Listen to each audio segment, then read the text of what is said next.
الأيام والله كنت في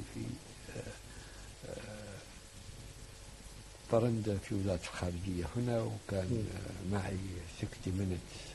أيوه. وسألتني، كانت في مراسلة، وكان أثناء الحرب العراقية الإيرانية، وقالت لو حصل على الكويت شيء هل تستعين في الولايات المتحدة أو الاتحاد السوفيتي؟ والله كان جوابي لها أستعين بالجامعة العربية.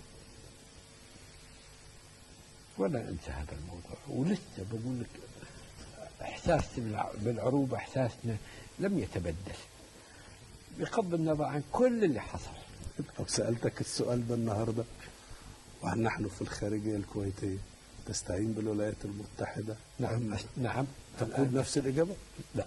نعم، أستعين بالولايات المتحدة وليس الجماعة العربية. بروسيا، أستعين بالصين، أستعين بأي شخص للدفاع عن شعبي بما حصل.